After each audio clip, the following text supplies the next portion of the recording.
Hello students, मैं उम्मीद करता हूं कि आप सभी लोग अच्छे होंगे। आज दिनांक 15 सितंबर 2022 दैनिक भास्कर के पटना संस्करण में नेशनल रिक्रूटमेंट एजेंसी NRA यानी CET की परीक्षा से संबंधित एक महत्वपूर्ण खबर आई है। शीर्षक है, नेशनल रिक्रूटमेंट एजेंसी बने 2 साल हो गए, लेकिन CET का ना तो पेपर पैटर्न आया ना सिलेबस घोषित, कैसे होगी परीक्षा। तो केंद्रीय मंत्री डॉक्टर जितेंद्र सिंह ने मई में घोषणा की थी कि अराजपत्रित पदों के लिए प्रस्तावित कॉमन एलिजिबिलिटी टेस्ट इसी साल से होगा और वर्ष 2022 की समाप्ति से पहले इसका आयोजन होगा। बजट 2020-21 में नेशनल रिक्रूटमेंट एजेंसी की स्थापना की घोषणा की गई थी। नॉन गजेटेड पदों के लिए कंप्यूटर बेस्ड ऑनलाइन परीक्षा CET आयोजित करवाने के लिए एक आत्मनिर्भर व विशेषज्ञ संस्थान के रूप में NRA को विकसित किया जाना था, लेकिन 2 साल बीतने के बावजूद इस सिलसिले में प्रक्रिया आगे नहीं बढ़ी है। ना तो अब तक परीक्षा की तारीख आई है और ना ही इसका पैटर्न घोषित किया गया है। एजुकेशन एक्टिविस्ट विवेक पांडे द्वारा लगाई गई RTI के जवाब में NRA ने बताया कि CET के लिए सिलेबस, एग्ज़ाम पैटर्न और परीक्षा की तारीख अभी निर्धारित होनी बाकी है। ठीक है, तो इसका अर्थ है कि CET परीक्षा के आयोजन में अभी काफ़ी लंबा वक्त लगने वाली है, क्योंकि RTI के माध्यम से भी जवाब मांगने पर NRA के द्वारा कोई स्पष्ट जवाब नहीं दी जाती है और RTI में जवाब केवल यही दी जाती है कि अभी CET की सिलेबस, पैटर्न और परीक्षा की तारीख निर्धारित नहीं हुई है। ठीक है, तो इसके लिए अभ्यर्थियों को अभी लंबा इंतजार करना होगा।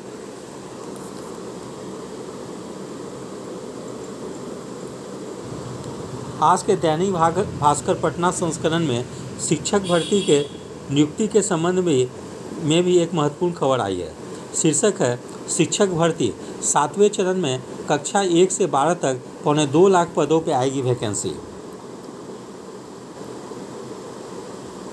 तो राज्य के स्कूलों में कक्षा 1 से 12 तक लगभग 2.25 लाख शिक्षकों की बहाली के लिए शिक्षक नियुक्ति नियमावली 2022 की फाइल शिक्षा विभाग ने वित्त विभाग को भेजी है। वित्त विभाग से फाइल लौटने के बाद शिक्षा मंत्री की अध्यक्षता में विभागीय उच्च अधिकारियों की बैठक के बाद इसे अंतिम रूप देकर कैबिनेट से स्वीकृति ली जाएगी। सभी प्रक्रिया पूरी होने तक 7वें चरण की वैकेंसी का इंतजार कर रहे अभ्यर्थियों को अभी और इंतजार करना होगा। वित्त विभाग को भेजी गई नियमावली में बीटेट, सीटेट और एस्टेट के रिजल्ट पर 60% और शैक्षणिक व प्रशिक्षण योग्यता यानी मैट्रिक से स्नातकोत्तर, DLED और BEd तक 40% वेटेज का प्रावधान है। प्रस्ताव में यह भी है कि 7वें चरण में शिक्षक बहाली के लिए अभ्यर्थियों से केंद्रीकृत या सेंट्रलाइज तरीके से ऑनलाइन आवेदन लिए जाएंगे। किस नियोजन इकाई में शिक्षक बनना चाहते हैं, इसका ऑप्शन मांगा जाएगा। नियुक्ति की प्रक्रिया पूरी करने के लिए कमेटी होगी जो आवेदन की स्क्रूटनी कर अंतिम मेगा सूची तैयार करेगी। फिर शिक्षकों की भर्ती प्रक्रिया में हो रहा है बड़ा बदलाव। तो ऑनलाइन आवेदन में अभ्यर्थियों की मेगा सूची पूरी पारदर्शी होगी। बिहार में महागठबंधन सरकार बनने के बाद विभाग के मंत्री भी बदल चुके हैं। नए शिक्षक भर्ती नियमावली को अंतिम रूप देकर कैबिनेट ले जाने में देर हो रही है। कक्षा 1 से 8 तक के शिक्षक बहाली में शामिल होने के लिए अभी बीटेट और सीटेट उत्तीर्ण लगभग 2.5 लाख अभ्यर्थी हैं। प्रारंभिक स्कूलों में लगभग 1 लाख शिक्षकों की बहाली होनी है, जबकि हाई स्कूलों में लगभग 75 से 80 हज़ार रिक्ति आएगी। पहले तैयारी थी कि अगस्त के अंत तक प्रारंभिक और सितंबर अंत तक हाई स्कूलों के लिए वैकेंसी आ जाए। फिर सहमति बनी तो बहाली के लिए यह प्रावधान, कक्षा 1 से 5 मैट्रिक, इंटर और प्रशिक्षण के प्राप्त अंकों के योग को 3 से भाग देने पर मेगा अंक आएगा, उसे 40% से निकाला जाएगा। बीटेड या सीटेट के अंकों का 60% निकाल फाइनल सूची बनेगी। कक्षा 6 से 8 में स्नातक और प्रशिक्षण के कुल प्राप्त अंकों को 2 से भाग देकर जो अंक होगा इसे 40% के हिसाब से निकाला जाएगा। फिर टेट या सीटेट के अंकों का 60% अंक निकाल जोड़कर मेगा सूची बनेगी।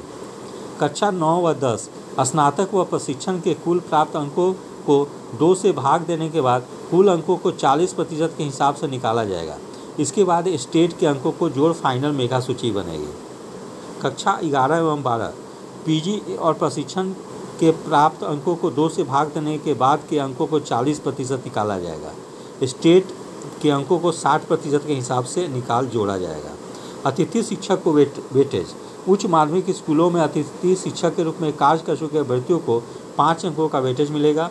भूतपूर्व सैनिकों की विधवा को 10 अंकों का वेटेज मिलेगा।